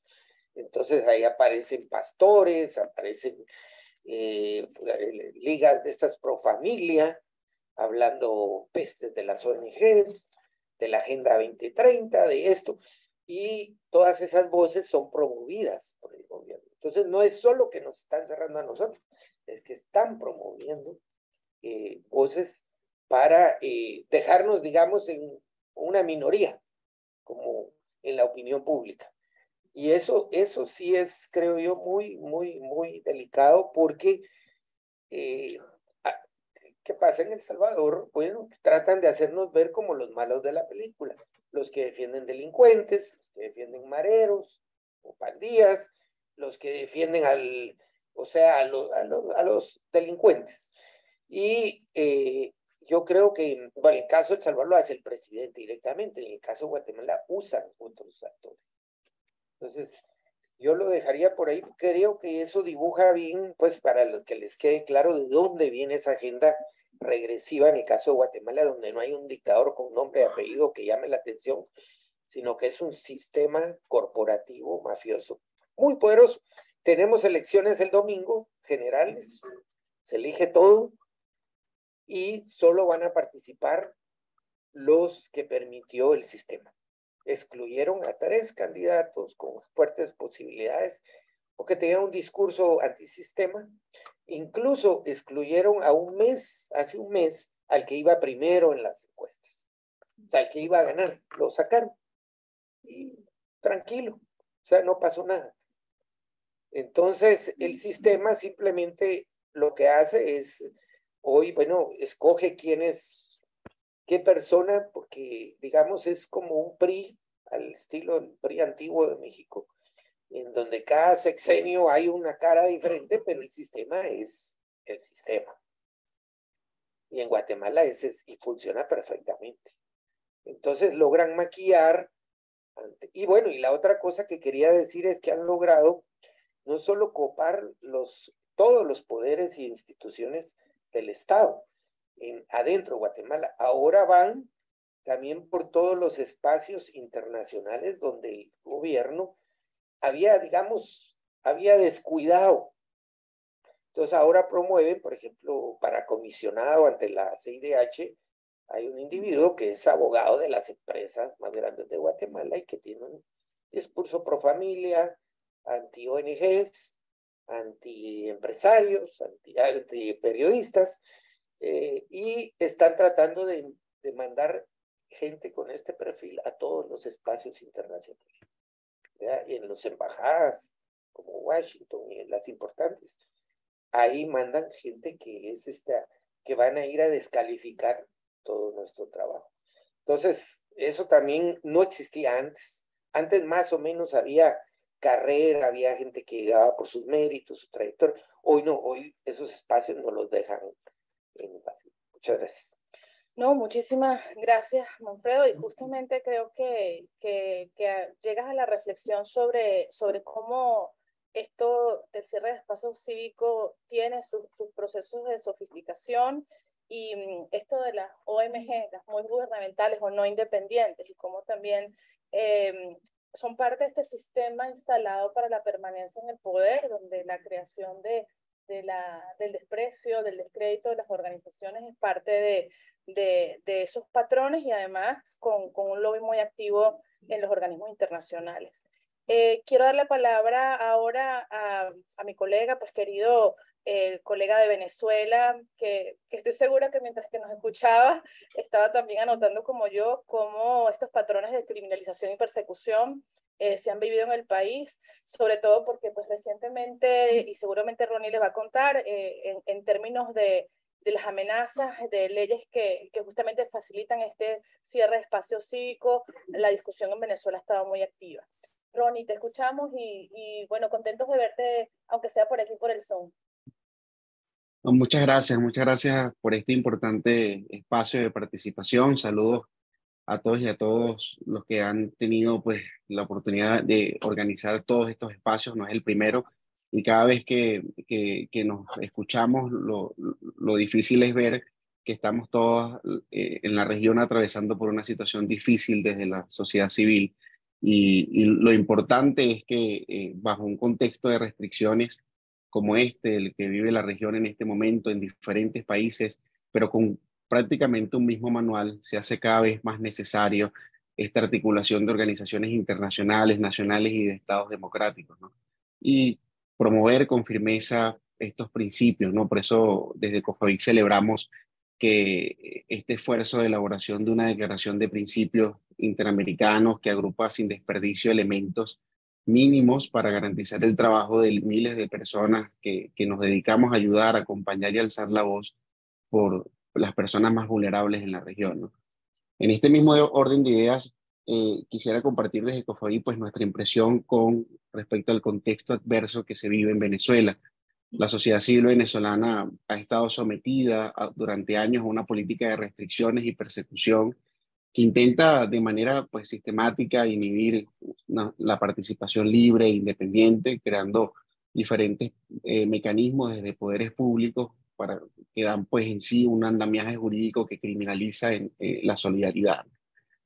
COFAVI ha podido registrar desde 2018 a marzo del 2023 un total de 1.934 ataques contra organizaciones y personas defensoras. Entre eso tenemos detenciones arbitrarias, torturas, ejecuciones extrajudiciales, hostigamientos, amenazas, en otros sentidos, una persecución que va al centro del trabajo de la sociedad civil en Venezuela, ¿no?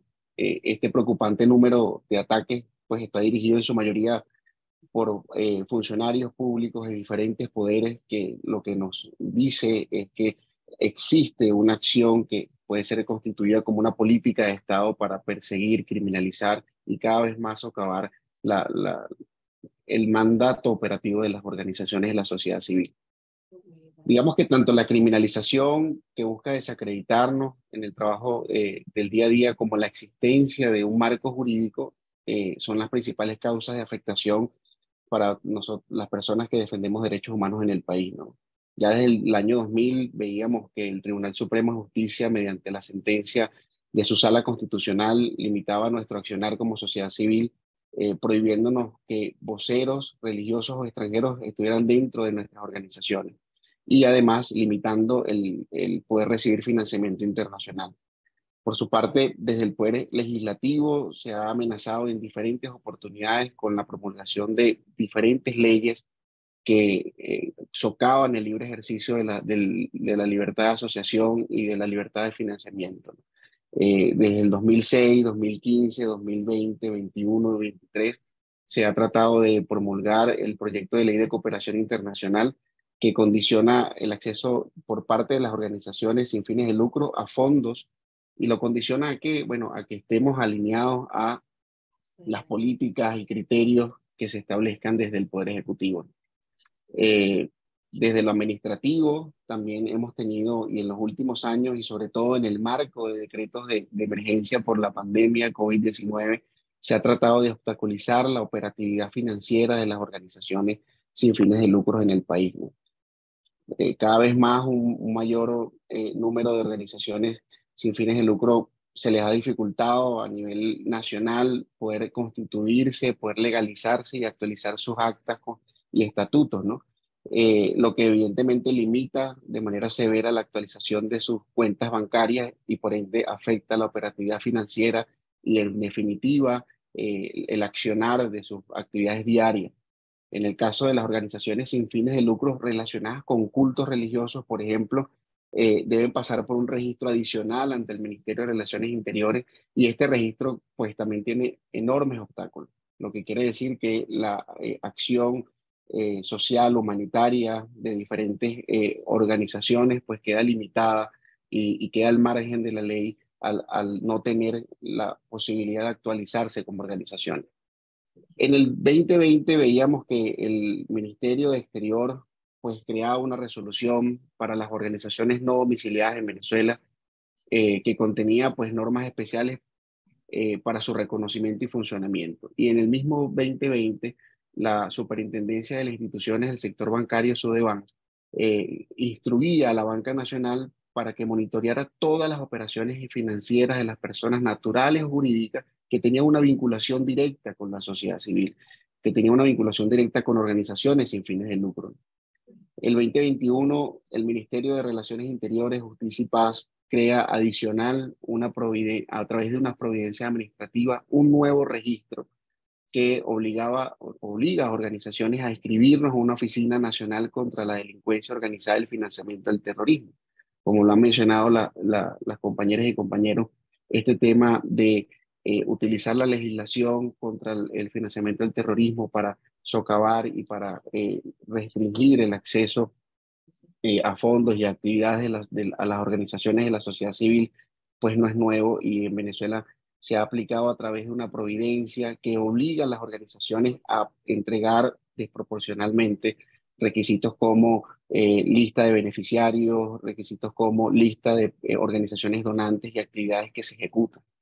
La Comisión Interamericana en aquel momento y su relatoría para la libertad de expresión rechazaron esta providencia de manera enérgica, insistiendo en que no podía criminalizarse la acción de promoción y defensa de derechos humanos de cientos de organizaciones que se dedican a este tema en Venezuela, ¿no? El derecho a recibir financiamiento en el marco de la cooperación internacional y en la defensa de derechos humanos y en defensa del derecho humanitario está protegido por la libertad de asociación, y lo menciona bien claro diferentes instrumentos que al principio mencionaban los colegas, y también los menciona esta declaración. El Estado venezolano ha sido además evaluado por el Grupo de Acción Financiera del Caribe, el GAFIC.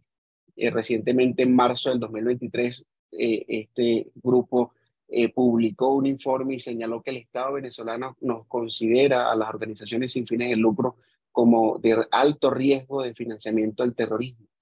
Y adicional a esto, reconoció el Estado venezolano que su superintendencia de instituciones bancarias ha monitoreado 9.960 cuentas bancarias pertenecientes a organizaciones sin fines de lucro en el país, en el marco de esta acción desproporcional de monitoreo estatal. Sin embargo, importante señalar que el grupo de expertos GAFIC concluyó en este informe que no hay argumentos suficientemente fundamentados para considerar que las organizaciones sin fines de lucro somos o estamos en el nivel como alto riesgo a financiamiento del terrorismo. Adicional a esto, el propio GAFIC señaló que el Estado venezolano no ha evidenciado cómo estos registros, estos nuevos registros, sirven para prevenir el financiamiento del terrorismo, sino todo lo contrario. Estos nuevos registros, que además de manera excesiva dan patrones a las organizaciones sin fines de lucro, contrarían los estándares del GAFIC. Por último, en fecha 24 de enero del 2023, este año, fue presentado y aprobado ante la Asamblea Nacional un nuevo proyecto de ley de fiscalización, regularización, actuación y financiamiento de las ONG y afines. Este proyecto, desde su exposición de motivos, nos señala a las organizaciones como actores en beneficio del modelo imperialista y que actuamos para promover o apoyar las intervenciones militares. Tiene dentro de su articulado pues graves prohibiciones, como el hecho de que las ONG tenemos que estar sometidas a un nuevo registro, y las organizaciones que hemos estado, y tanto nuevas como las organizaciones históricas, tanto nacionales como internacionales, que haríamos ilegalizadas en el momento de la publicación de esta ley, porque tendríamos que pasar por un nuevo registro de autorizaciones y que nos reconozca la personalidad jurídica dentro de nuestro país. Este proyecto insiste en que este registro será dirigido por un órgano dependiente del Poder Ejecutivo, y nos tendrá como prohibiciones pues la realización de actividades que sean consideradas según el Estado como políticas, actividades políticas o de desestabilización nacional. Ya lo hemos escuchado en las anteriores intervenciones, no es nada nuevo, pero es algo que está sucediendo actualmente. Bueno, para concluir, pues varias organizaciones de la sociedad civil venezolana, como el Foro por la Vida, la Academia de Ciencias Políticas y Sociales, e incluso diferentes pronunciamientos internacionales, han insistido en que esto es incompatible con estándares constitucionales internacionales. Y hoy, viendo esta declaración que se promueve, pues nos damos cuenta que es incompatible con todo lo que se trata de derecho a la libertad de asociación y el derecho a la sociedad civil a poder organizarse y acompañar a tantas personas que gozan de programas y planes, y a los cuales pues nuestras organizaciones le brindan un resorte de esperanza y acompañamiento frente a una crisis de derechos humanos o humanitaria como la que vive Venezuela. Muchas gracias. Bueno, La verdad que en efecto este tema del tema financiero creo que también es una incorporación que se hace a la necesidad de incidencia internacional por parte de las organizaciones y bueno, creo que Nicaragua y Venezuela, nuestras experiencias con el Gafi han sido bastante ejemplificantes de eso. Estamos bastante corticos de tiempo, pero pues no podemos dejar de ver el escenario en Nicaragua, José. Efectivamente creo que tienes el reto de contarnos. Creo que Nicaragua es uno de los casos más emblemáticos y un ejemplo donde todos nos vemos y no queremos llegar. Y bueno, creo que valdría la pena el que pudieses concentrar estos pocos minutos esa reflexión sobre el tema de los principios y bueno, creo que también algo que es propio de la crisis nicaragüense, que también hemos vivido también en Venezuela, es esto de los defensores o el espacio cívico transnacional, donde tenemos defensores y defensoras en el exilio y donde también hay una forma de enfrentar este cierre espacio cívico. Así que te escuchamos. Bueno, muy buenos días. Es un placer estar acá. Yo no voy a extenderme porque realmente, a ver, todo lo que los anteriores compañeros han dicho, lo tenemos en Nicaragua y elevado a la potencia. Entonces, voy a hablar de esa tendencia exponencial. A ver. Ley de agentes extranjeros en Nicaragua ya está aprobada y funcionando. Eliminar candidatos a la presidencia, no solo los eliminaron, sino que nos llevaron a la cárcel porque yo fui acompañando. Entonces, ¿qué más? Destrucción física de las organizaciones de la sociedad civil en la que yo trabajaba, el Movimiento por Nicaragua, entraron, lo desbarataron, lo volvimos a reconstruir a los 15 días, a los 2 meses entraron y desbarataron todo.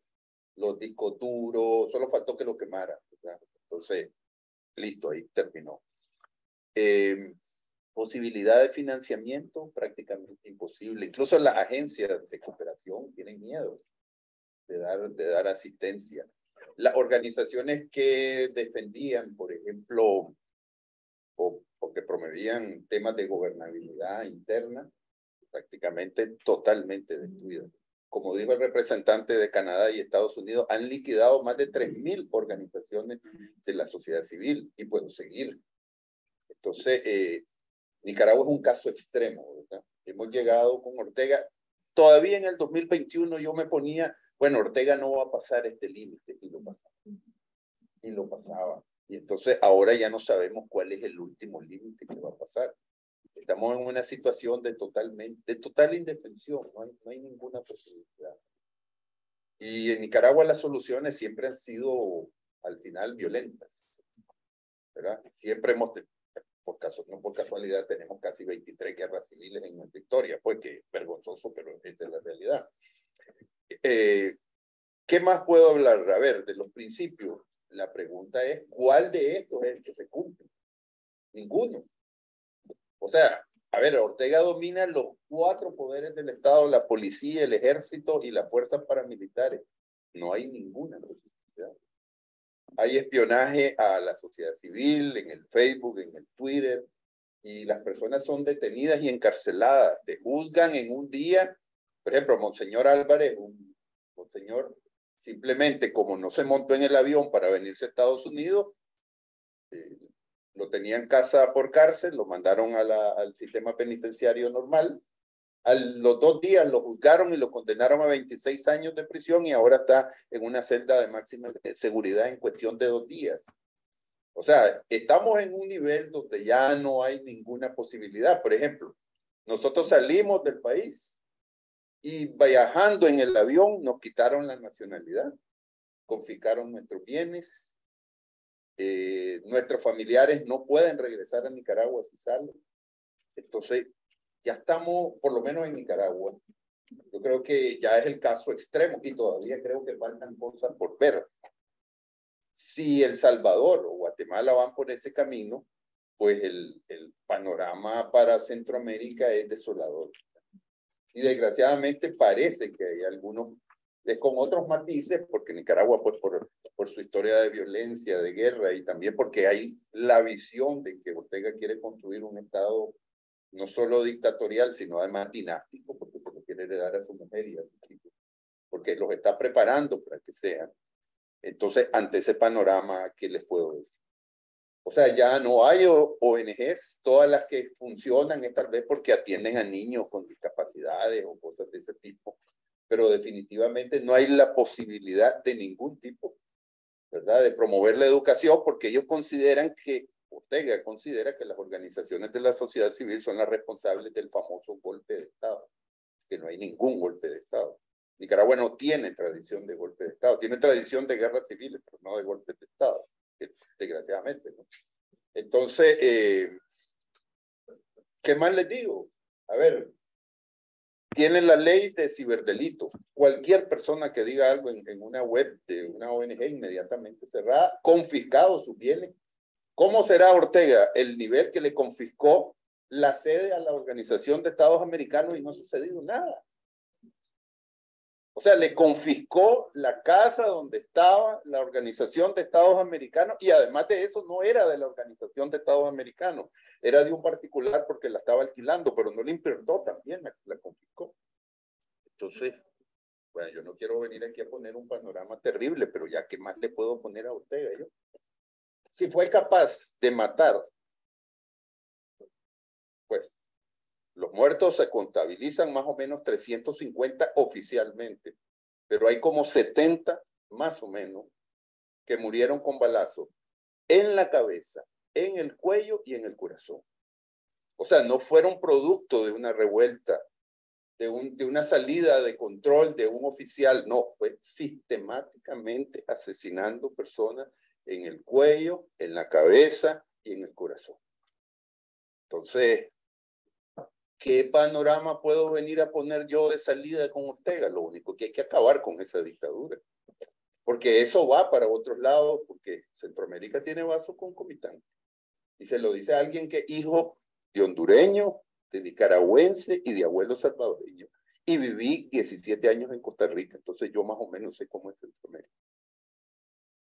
Entonces, yo siempre le he dicho a los funcionarios de los países con los que he logrado hablar, si a Ortega no se le para,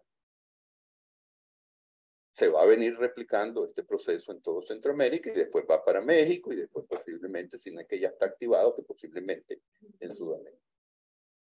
Ahí lo dejo yo, porque no tengo mayor cosa que decir. Bueno, la verdad es que lo pusiste un poco complejo, José Antonio, pero justamente creo que esa es la realidad y la complejidad, y pues me quedo con la alerta que tú haces. Yo a veces digo, como venezolana, cuando uno piensa que la cosa no puede ser peor, empeora, y justamente la posibilidad que nos ofrecen los sistemas y la acción desde todos los espacios internacionales y nacionales de prevenir y de proteger, es la que pues tenemos que incentivar y bueno, por supuesto los principios son una herramienta, pero me quedo con lo que tú decías, que cómo los aplicamos, cómo los llevamos a cabo, y allí nos va a ayudar Carlos en esta reflexión compleja, pero que busca también ser esperanzadora, ¿no? En un contexto bastante complicado, y que pues todos los que estamos aquí, que nos mueve este tema, nos gustaría pensar, aportar, y así como las dictaduras y los contextos autoritarios copian las malas recetas, nosotros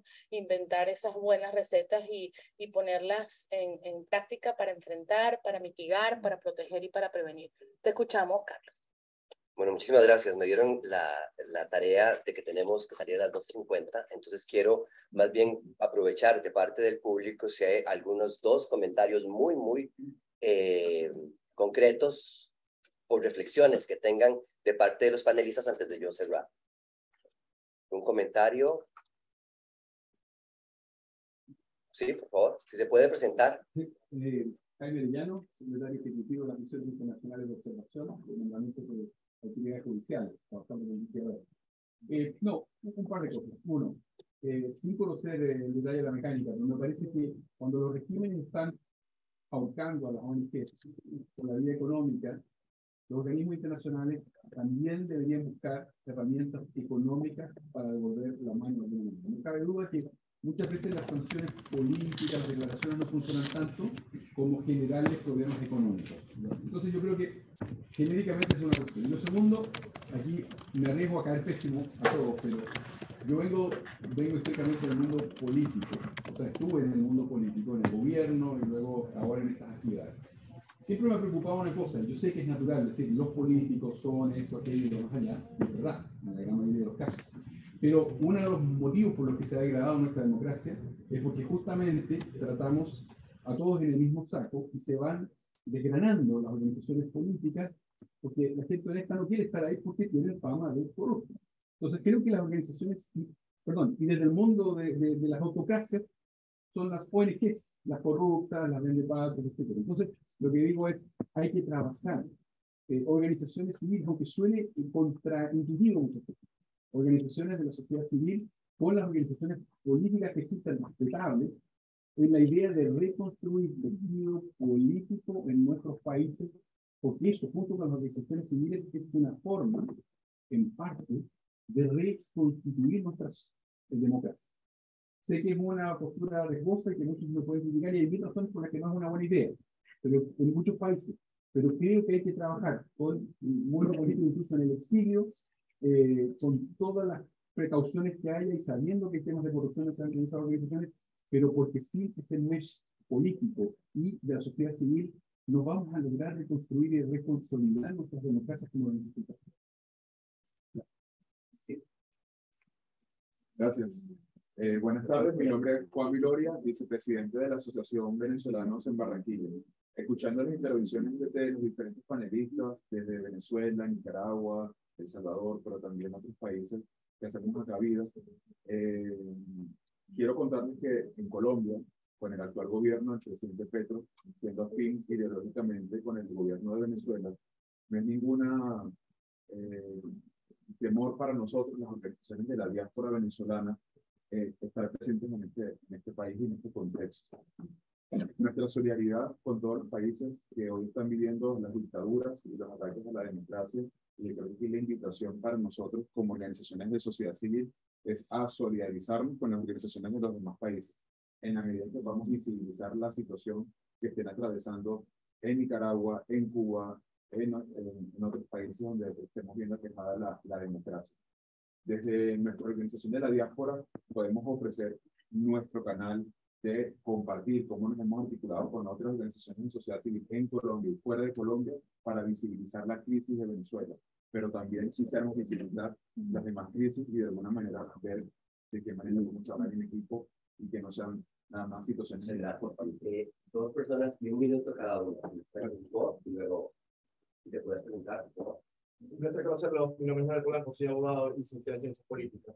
Profesor universitario de Venezuela, tengo dos organizaciones, una en América Latina y otra en Venezuela, la fundación, que ya es bastante grande. Les hablo acerca de estas leyes que obviamente buscan criminalizar a las organizaciones sin fines de lucro y a todas las organizaciones en general. Es importante ser práctico. Yo no vengo aquí a decirles, vamos a hablar, decir lo que hacen estas organizaciones, hay que ser práctico. Yo creo que ahí tiene un rol fundamental las organizaciones internacionales. Hay que hablar con organizaciones internacionales que ya están haciendo declaraciones de este tipo de leyes y hacer ya un freno, una barrera a que este tipo de proyectos de ley, de órdenes ejecutivas se paralicen. ¿Por qué? Porque las organizaciones no gubernamentales cumplen el rol subsidiario porque el Estado no está cumpliendo ese rol, porque el gobierno no está cumpliendo ese rol. Entonces, como el gobierno no cumple el rol, igual quieren incluirse ahora en el trabajo de las organizaciones internacionales. Acaba de hablar un paisano venezolano que representa la diáspora. Obviamente la diáspora es un problema. Los migrantes venezolanos, de los 20 millones de migrantes que existen, de los 20 millones de refugiados que existen en América, 7 millones, 8 millones son venezolanos. Entonces es un problema estructural lo que estamos viviendo. Las democracias como de Venezuela, de Nicaragua, de todos estos países, obviamente tambalean. Entonces tenemos que nosotros ser el freno con las organizaciones internacionales que son nuestro apoyo en este sentido, porque ellos no van a acceder a esas organizaciones internacionales por un tema también de coherencia política. Muchas gracias a todos y tomen en cuenta el paro. Un segundo, solo respondiendo al participar. Ahora, no, solo siguiendo una Rivaldi de la Internacional para la Distribución de Información, y acabamos de terminar un estudio sobre el cierre progresivo del espacio cívico en 15 países de la región. Entonces, bueno, tal vez en otros países están avanzando y efectivamente en Sudamérica también están empezando a haber algunas